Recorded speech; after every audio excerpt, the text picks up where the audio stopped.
Alors, bon, donc, je vais vous parler donc de la radiothérapie dans la prise en charge des sarcomes des tissus mous. Bon, oui, d'accord. Ok, donc en fait, bon, je redis ce qu'on vous a probablement dit depuis le début, hein, que c'est important de toujours en discuter, et en sachant qu'effectivement la radiothérapie, elle peut être exclusive, mais c'est quand même très rare. Elle est en général associée à la chirurgie, qui reste le traitement principal des sarcomes, hein, et on intervient surtout dans les sarcomes des membres. Je parlerai surtout des sarcomes des membres ou les sarcomes tronculaires superficiels, en sachant qu'il faut garder en fait l'idée, c'est surtout dans les hauts grades qu'on va intervenir, bien sûr, dans des tumeurs profondes, des sarcomes profonds de plus de 5 cm, des grades 2-3, et toujours cette discussion, si possible, en fait, en réunion pluridisciplinaire dédiée sarcome.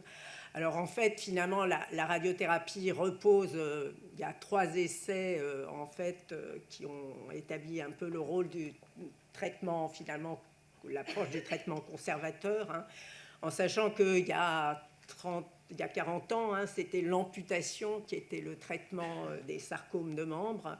Hein, et puis, en fait, il y a eu une étude qui a été menée, une petite étude menée aux États-Unis, où en fait on a comparé amputation versus une approche conservatrice, hein, avec une chirurgie évidemment plus limitée et associée à une radiothérapie, éventuellement chimio. Il y a une autre étude publiée à la fin des années 90, vous voyez, qui a évalué la curithérapie. Et en fait, c'était une dose de 45 Gray avec probablement en fait des sarcomes qui n'étaient pas si gros que ça. Hein, la radiothérapie externe, enfin, c'est une étude en fait, qui a été publiée initialement en 98, qui a été réactualisée, en fait, vous voyez ici les résultats. Alors, en fait, en montrant finalement le bénéfice en termes de contrôle local, hein, d'une approche conservatrice en associant la chirurgie et la radiothérapie. Ce qu'il faut dire, c'est que en fait, cette actualisation s'est faite par téléphone, hein, parce que bon, les États-Unis, c'est les gens déménagent, etc. C'est toujours, mais ça doit être souligné quand même, presque 20 ans entre les deux études. C'est rare qu'on ait des résultats comme ça à 20 ans. On n'a jamais de résultats, en fait, effectivement, on a très souvent dans les études rétrospectives et dans ces études prospectives, on a une amélioration significative du contrôle local. Néanmoins, puisqu'il y a plein de sous-types, vous avez vu déjà ce que c'est en gynécologie, le nombre de sarcomes pour démembrer tout ça, c'est difficile de les considérer tous pareillement. Mais en fait, il y a cette étude en fait, sur database, hein, semblait montrer, par exemple, alors évidemment c'est à prendre avec des pincettes, hein, mais que en fait, surtout dans les hauts grades, hein, la radiothérapie peut éventuellement participer également à l'amélioration de l'outcome des patients. Donc, en fait, la radiothérapie a bien été définie dans des guidelines, hein, comme les guidelines de l'ESMO. J'imagine que vous les avez lus. Là, c'est juste pour vous montrer, en sachant qu'effectivement, il y a ces arbres décisionnels. Reviens, s'il te plaît, t'es allé trop vite, là. Reviens sur les guidelines de l'ESMO, là. Oui. Celle d'avant. Voilà. Ce qu'il faut retenir, c'est que c'est pour les hauts grades. Donc un liposarcome profond de 20 cm, théoriquement, ce n'est pas une indication de radiothérapie. Là, je parle pour les limbes. Oui, oui, mais voilà. Ça, je l'ai dit oralement tout à l'heure. C'est ça parce qu'on voit encore des liposarcomes grade 1 qui ont au-dessus de la radiothérapie. Donc je pense que c'est vraiment une diapo qui est importante. La radiothérapie, c'est pour les grades 2 et 3 profonds. Bon, j'ai mis 2 diapos pour ça, donc voilà, je passais rapidement pour ce message, mais bon, voilà. Hein, donc, et toujours à discuter en multidisciplinaire, ça c'est certain que c'est très, très important. Donc, ces guidelines, en sachant que, en fait, je focalise sur les études prospectives, mais en fait, on en a beaucoup moins que des études rétrospectives, où on apprend aussi des choses. Il y a des études rétrospectives qui sont bien faites. Et évidemment, la qualité de la chirurgie reste très importante, de toujours regarder non pas seulement la conclusion du compte-rendu en tant qu'onco-radiothérapeute, c'est important de ne pas regarder que la conclusion, mais de voir tout le déroulé du compte-rendu anapathe, et avec éventuellement les informations et d'effraction. Est-ce que finalement on voit que c'est arrivé en plusieurs morceaux, en fait, et de regarder évidemment aussi le compte-rendu opératoire. En cas de rechute après chirurgie seule, c'est vrai qu'on se posera plus volontiers la question éventuellement d'une radiothérapie, surtout s'il s'agit d'un grade 2 ou 3. En cas de rechute, quand c'est un grade 1, un liposarcome de bas grade, un rechute, il peut être opéré plusieurs fois éventuellement, et même parfois, en fait, on n'a pas besoin de les réopérer. C'est des tumeurs qui sont très lentement évolutives et il ne faut pas forcément intervenir. On a pas mal changé de ce point de vue-là. Le grade, donc très important, le site de la tumeur, la profondeur, et donc la qualité donc, de la chirurgie, en sachant que c'est, en fait, on l'a vu, il y a des... en fait, c'est important de voir aussi de quel tissu, en fait, dans les marges.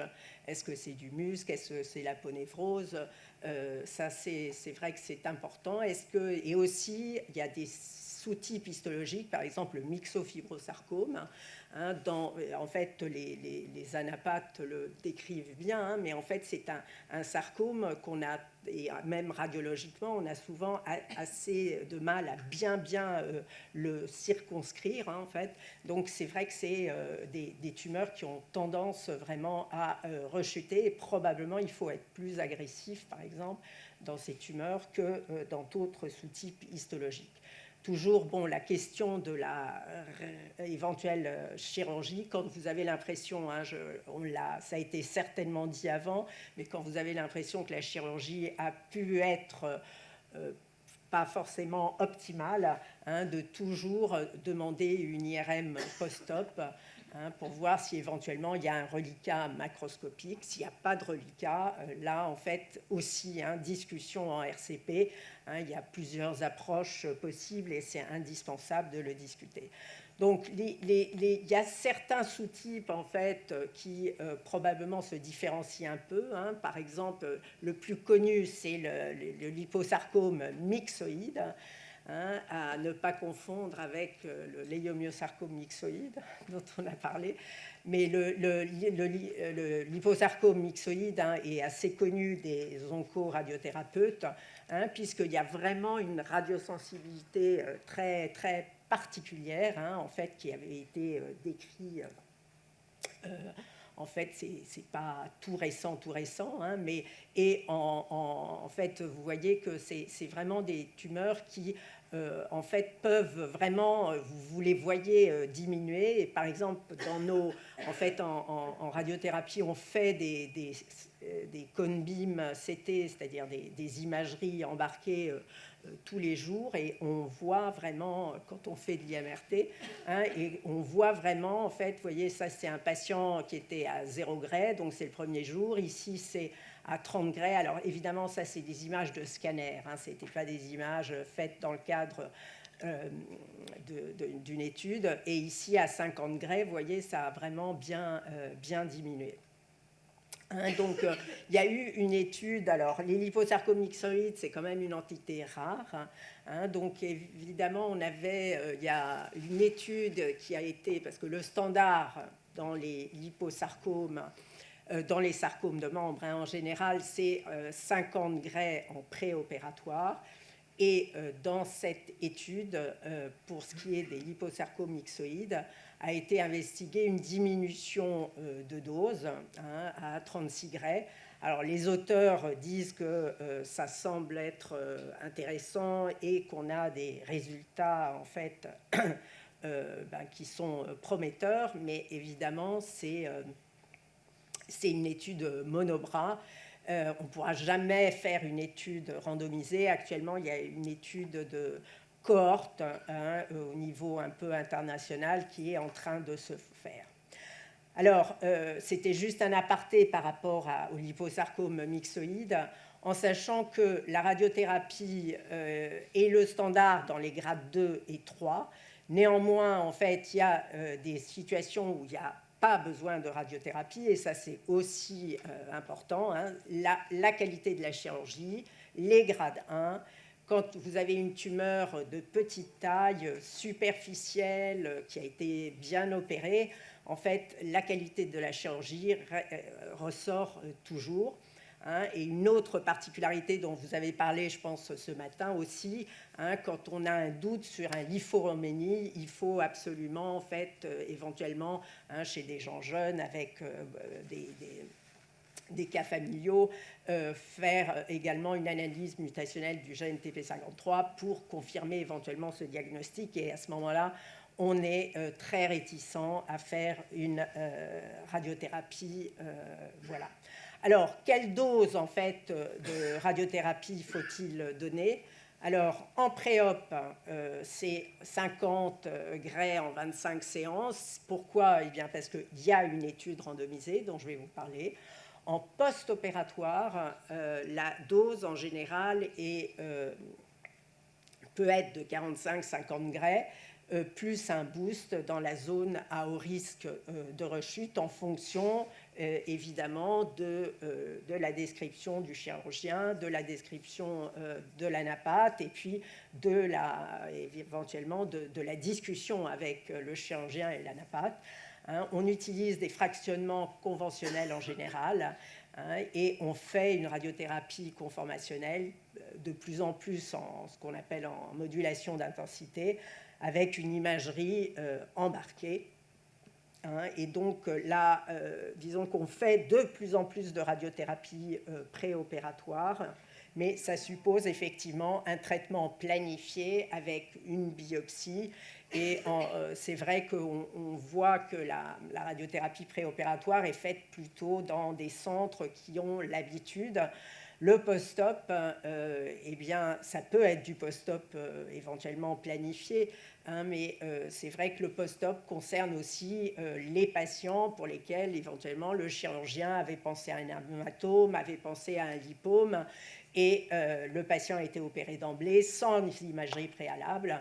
Et après se pose la question effectivement d'un traitement complémentaire. En tout cas, là c'était une étude randomisée où vraiment les patients avaient tous eu une biopsie, une étude publiée dans Lancet en 2002, puisque ça, et où on a comparé donc 96 patients qui avaient de la radiothérapie post-op, 50 grès plus ou moins 16 grès, et en pré-op, c'était 50 grès. Donc, vous voyez qu'il y avait une différence de dose.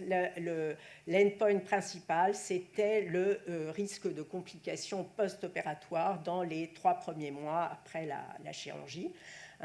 L'étude a été publiée avec 3,3 ans de recul, donc en fait un recul assez important. Et en fait, l'étude avait été interrompue. Elle aurait dû inclure plus de patients, mais elle a été interrompue. Et pourquoi? Parce qu'on a vu plus le double, finalement, de complications post-opératoires dans le bras radiothérapie préopératoire, comme vous voyez, et c'était significatif. Avec plus de recul, on a pu voir que finalement, en termes de séquelles plus à long terme, c'est-à-dire par exemple de fibrose à 2 ans ou édème, on avait plus de complications dans le bras post-opératoire.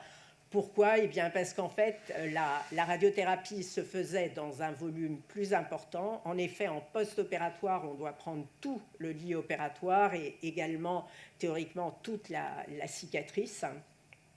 Alors que finalement, avec la radiothérapie pré-op, eh bien, on prend la tumeur en fait elle-même. On n'a pas besoin de prendre toute la cicatrice. Et on a vu qu'un chirurgien, normalement, pour une bonne chirurgie, il faut que la chirurgie soit large.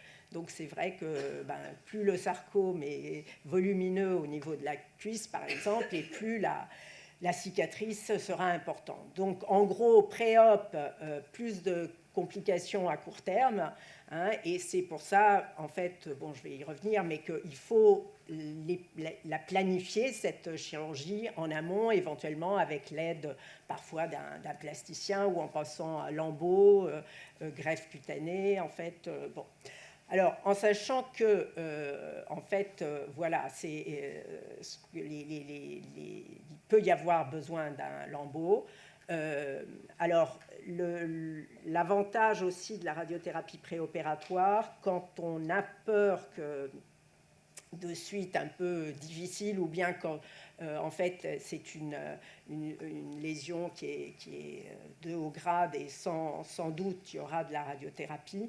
Hein, ça peut, en fait, c'est important éventuellement le faire, ou quand vous avez une chirurgie R1 de toute façon qui est planifiée. Hein, et quand il y a un haut risque de rechute et qu'il s'agit déjà d'une rechute, c'est vrai que la radiothérapie pré-op peut être utile. Hein, dans les liposarcomes myxoïdes, comme je vous l'ai dit, c'est très souvent on fait de la radiothérapie pré-op.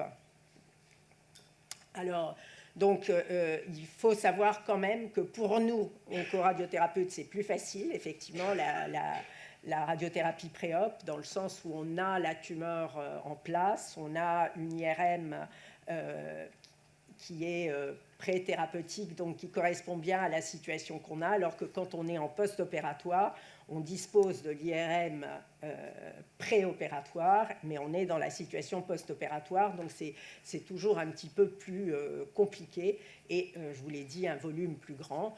Et on a pu voir, par exemple, effectivement, que quand on choisit le pré-op, en plus en ajoutant les avantages apportés par les nouvelles techniques de radiothérapie, hein, que ça soit l'IMRT ou bien l'imagerie guidée, en sachant que cette imagerie guidée pendant le traitement peut nous amener à refaire, par exemple, en fait, un scanner de planification. Et là, en fait, dans cette image, donc c'est un des premiers papiers où on a pu montrer l'intérêt de l'IMRT, même dans les sarcomes de membres, parce que, en fait, évidemment, en ORL, c'est quelque chose de très classique depuis longtemps, ou la prostate, et on en fait de plus en plus. Mais c'est vrai que, par exemple, dans les sarcomes de membres, de façon à préserver, quand vous avez un gros sarcome de la face antérieure de cuisse, hein, avec, disons, qui pratiquement arrive au périoste, c'est quelque chose qui peut être très utile afin de réduire au maximum le risque de fracture, hein, car ça, c'est vrai, c'est un des possibles problèmes, hein, de la radiothérapie post-opératoire qu'il ne faut pas négliger. Hein, l'IMRT, évidemment, dans des sarcomes de situations un peu complexes autour, par exemple, paravertébraux, hein, peut être, évidemment, peut donner de très bons résultats, et il faut bénéficier de ça.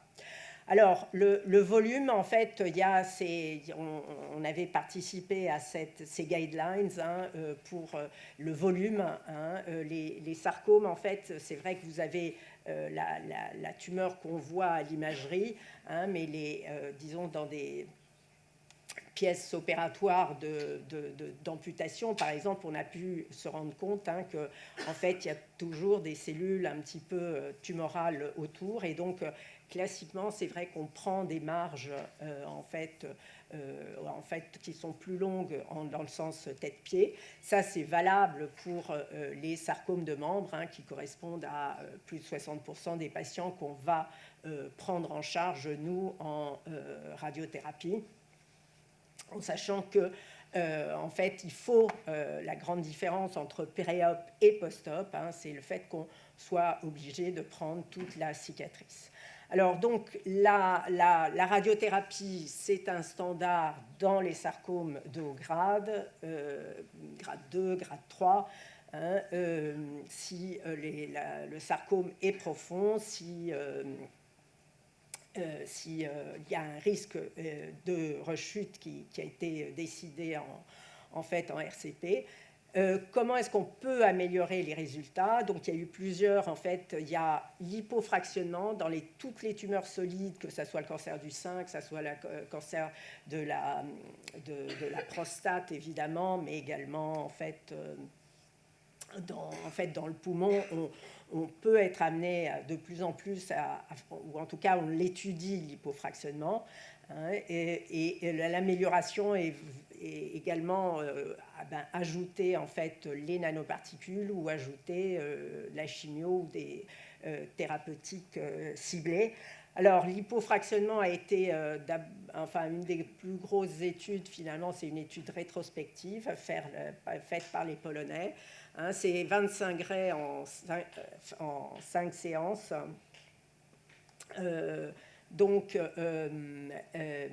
Et également, en fait, les Américains l'avaient étudié, mais avec des fractionnements vraiment très élevés, avec beaucoup de rechutes et des résultats assez mauvais.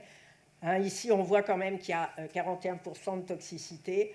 On ne voit pas les résultats de la cuisse pour voir, je serais curieuse de voir ce que ça donne, en fait, cet hypofractionnement sur une cuisse, un sarcome de cuisse de très gros volume.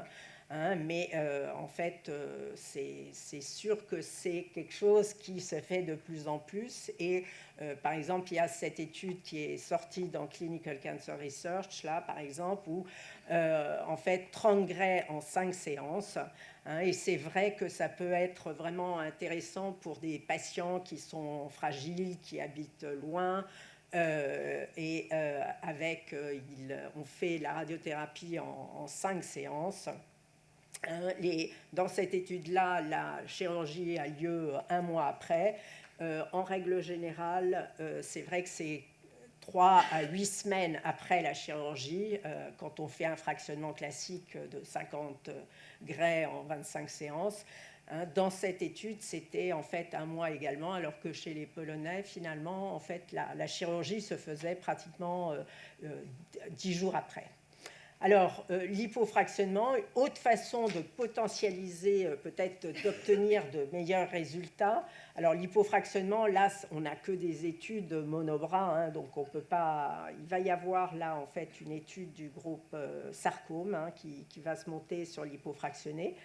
Les nanoparticules, donc c'est Sylvie Bonvalot, bien sûr, peut-être elle vous en a déjà parlé, mais en fait, il y avait eu une première phase 1 qui montrait en fait un potentiel très, très intéressant, en fait, et là, il y a eu une étude de phase 2, 3 randomisée, où les patients en fait avaient soit le bras classique, 50 grès en 25 séances, qui est considéré classique, ou 50 grès et avant la première semaine, à J-1, on va dire, en fait, les patients avaient une injection de nanoparticules, mais qui était intratumorale, fait par le radiologue interventionnel. Et vous voyez qu'au niveau des taux de réponse pathologique, c'est réduit en fait les chances de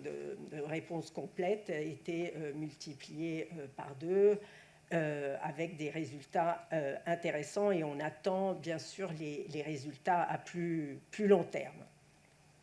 Alors, on l'a vu, en fait, les patients ont un risque aussi, non pas seulement de rechute locale, mais finalement, c'est plutôt le risque de rechute métastatique. Donc, se pose la question éventuellement du traitement systémique associé.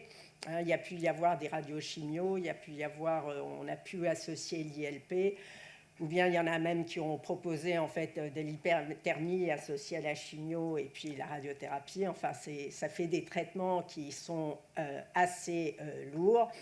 Et récemment, en fait, finalement, il y a, disons, en fait, on a pu montrer, par exemple, là, c'est une étude rétrospective, mais qui a colligé finalement près de 4000 patients, où en fait on obtient des bons résultats, mais finalement avec des traitements qui se font de façon séquentielle, de façon concertée au sein de la RCP. Ce n'étaient pas des patients étudiés en fait en fait, dans le cadre d'une étude.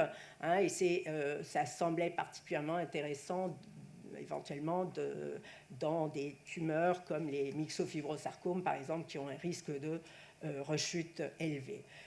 Il y a, il y a 2 études récemment que j'ai un peu identifiées de radiochimio, mais qui se comparent finalement à la chimiothérapie. Là, c'est en fait en disant que finalement c'est un traitement safe, avec des résultats qui semblent être intéressants, mais évidemment où ce qui prime, c'est la toxicité liée en fait plutôt à la chimiothérapie. Et en termes de complications post-op, c'est à peu près pareil, peut-être un peu plus. Ici aussi, cette étude qui a utilisé, en fait, qui a été publiée récemment, où c'était le pazopanib, qui a été utilisé avec une radiothérapie là aussi préopératoire, il faut le signaler, parce que c'est une étude montée plutôt par des pédiatres, et où, en fait, mais aux États-Unis, où la radiothérapie est faite de façon préopératoire. Les pédiatres étaient, jusqu'à il n'y a pas si longtemps, assez réticents à proposer de la radiothérapie en préopératoire, avec surtout les toxicités en fait, liées au PASO, mais qui semblaient acceptables avec des résultats intéressants à voir plus tard. Ce qu'il y a, c'est qu'on n'a pas de données, par exemple, dans cette étude sur les complications post-opératoires. C'est les complications, en fait, pendant le traitement. Les résultats fonctionnels qui, dans des membres, me semblent vraiment importants. Les études, éventuellement, de survie. Et enfin, en fait, une association qui est intéressante, le ion d'hélice ou trabectidine, avec la radiothérapie. Alors ça, c'est disons, chez des patients en 2e ligne métastatiques, mais qui ont finalement des métastases. Finalement, ce n'est pas des patients qui ont plein de métastases, mais ou qui ont des métastases un peu volumineuses et où la chimio seule, c'est un peu difficile. C'est vrai que ça peut être intéressant d'irradier, en fait, je sais pas, un nodule pulmonaire, en fait, une lésion osseuse. En fait, ça a été fait, vous voyez, avec des résultats intéressants et en fait, avec, il disait, finalement, quand la réponse, le taux de réponse est de 72% ou 60% quand on le fait de façon centralisée, alors que l'ion d'hélice seul, en situation métastatique, le taux de réponse finalement était de 10%. Alors rapidement, en fait, les sarcomes du cou et rétropéritoine.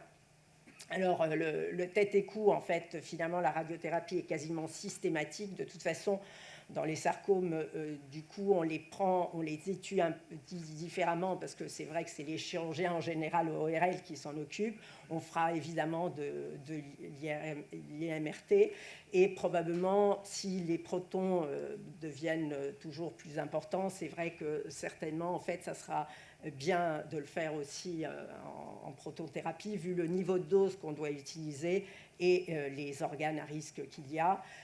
Le rétropéritoine, en fait, certainement, bon, on va en parler, mais je ne peux pas ne pas parler de l'étude Strass. En fait, c'est la 5e, on va dire, étude importante pour nous en tant qu'oncoradiothérapeute dans les sarcomes des tissus mous.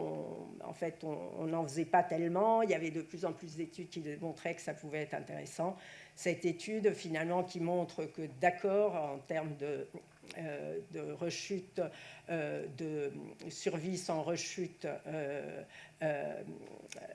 abdominale, en fait, il n'y a pas de différence significative, mais il y a un sous-groupe, les liposarcomes, qui peut-être, en fait, avec un plus long recul, peuvent donner de bons résultats. Et certainement, quand on a un patient qui est en rechute, ça peut être quelque chose qui doit être discuté, mais là aussi, en fait, dans un centre qui a l'habitude, et de façon concertée avec peut-être plus dans l'avenir, s'il y a plus de possibilités. Les ions carbone, c'est aussi effectivement une autre technique. Et enfin, évidemment, la stéréo. Hein, en fait, c'est pas le sujet. Je crois qu'il va y avoir quelqu'un qui va le traiter. Hein, mais donc, pour terminer, hein, dans les sarcomes des tissus mous, bien sûr, la qualité du traitement local est vraiment fondamentale. Et on voit en fait toutes les conséquences que peut avoir une mauvaise prise en charge. Hein. En fait, c'est vrai que c'est toujours affligeant de voir un patient qui avait une tumeur superficielle de 3 cm au niveau de la jambe et qui arrive à devoir presque être amputé. Donc parce qu'il y a eu des loupés ou une série de loupés. Donc c'est vraiment important de les discuter, hein, et en sachant qu'au niveau de la radiothérapie, hein, on a beaucoup bénéficié des améliorations techniques, hein, que ce soit l'IMRT ou la stéréo, hein, qui permettent finalement de s'intégrer plus facilement à ce traitement qui, par définition, dans les hauts grades, grade 2, grade 3, à haut risque de plus de 5 cm, sera au moins en fait pluridisciplinaire. Voilà, merci. Merci beaucoup Cécile. Est-ce qu'il y a des questions pour Cécile concernant la radiothérapie? Vous conseillez quel délai pour les opérer, les sarcomes des membres particulièrement? Alors, les sarcomes des membres, en fait, en général, dans les études, c'est de 3 à 8 semaines. Hein. En fait, c'est vrai que le délai de 1 mois, c'est pas mal. Quand c'est des patients, éventuellement, vous pressentez, je sais pas moi, que ils peuvent avoir une rougeur un peu plus importante, ou bien quand c'est vraiment une racine de cuisse, éventuellement, ça peut être un peu plus important. Il ne faut pas non plus dépasser les 2 mois, parce qu'après, ça devient plus compliqué pour le chirurgien, quoi, en fait. Hein. Sur certaines localisations, bon. Enfin, vous l'avez compris, il faut, en fait, le pré-op, de toute façon, c'est jamais décidé, nous, tout seuls. Hein. En fait, c'est une décision, en fait, et c'est pour ça que ça se fait dans des centres qui voient des sarcomes. En fait, vous verrez, et je dirais, c'est garant d'une certaine, disons, discussion dans la prise, dans le traitement du patient. Hein, le post-op, c'est finalement de plus en plus quelqu'un qui éventuellement a été opéré. Alors, on fait aussi du post-op, rarement, en fait, de plus en plus rarement. Hein, mais c'est vrai que parfois, on biopsie le patient 1 fois, 2 fois, on n'a toujours pas, c'est compliqué, c'est difficile. À ce moment-là, eh bien, il est opéré et éventuellement, il aura une radiothérapie ou pas. Hein, en fait, c'est vrai que parfois, vous avez vu toutes les sophistications de l'anapathe, hein, sur une biopsie, parfois c'est difficile, et en fait d'avoir toute la pièce opératoire, hein, ça permet de mieux décider les traitements adjuvants. Bon. Voilà. Merci beaucoup.